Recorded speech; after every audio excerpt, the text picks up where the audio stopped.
Sur cette terre de Judée, Jean-Baptiste a vécu. Celui qui mena une vie austère vivait dans des grottes et se nourrissait de sauterelles. Comme l'avait prophétisé en effet le prophète Isaïe, un précurseur du Messie viendrait du désert.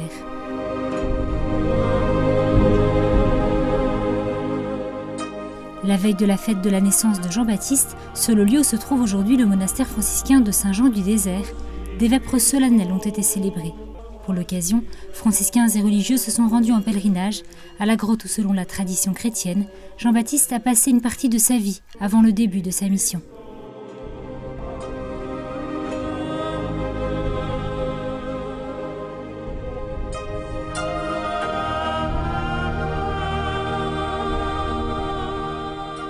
L'ermitage, situé dans un endroit isolé, est entouré de silence, préservant ainsi sa beauté et sa paix, caractéristiques de cet endroit.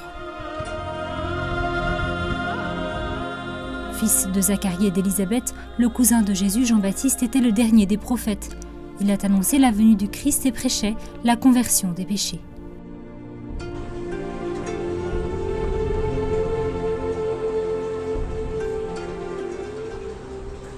La mission de Jean continue, c'est toujours le même processus. Pour accepter Jésus, afin de vivre la bonne nouvelle, il faut se convertir. Il y a un choix à faire. Et ainsi tout le processus de conversion, de pénitence, pour accueillir Jésus, consiste à vivre une nouvelle vie, celle que Jésus offre. Jean-Baptiste est l'un des rares saints dans l'Église à être célébré selon le calendrier liturgique lors de 2 fêtes, le 24 juin et également à l'occasion de son martyre, le 29 août. Son importance est grande à tel point que Jésus lui-même l'a exalté, soulignant qu'il était plus qu'un prophète. Jean était le messager envoyé pour préparer le chemin. Jean-Baptiste a été celui qui a préparé le chemin tout en sachant qu'à un moment donné, il aurait à s'écarter avant que le Seigneur puisse se révéler. Ainsi, de la même manière, aujourd'hui, l'Église et nous, chrétiens, nous devons montrer au monde le chemin menant au Seigneur. Tel est l'enseignement que le Baptiste nous a laissé.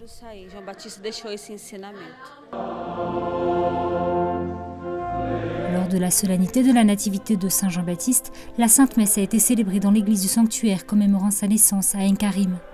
Dans son homélie, le custode de Terre Sainte, le père Francesco Patton, a rappelé que le nom de Jean signifie « don de Dieu ». Notre vie elle-même est un don de Dieu, un signe que Dieu veut travailler à travers chacun de nous, quelque chose de significatif. À l'issue de l'Eucharistie solennelle, tous se sont rendus en procession à la petite grotte où Jean le Baptiste est né. Saint Jean était un prophète, un martyr de la parole et de la vérité. Il a préparé le chemin du Seigneur et il est de notre devoir de contribuer à cette mission.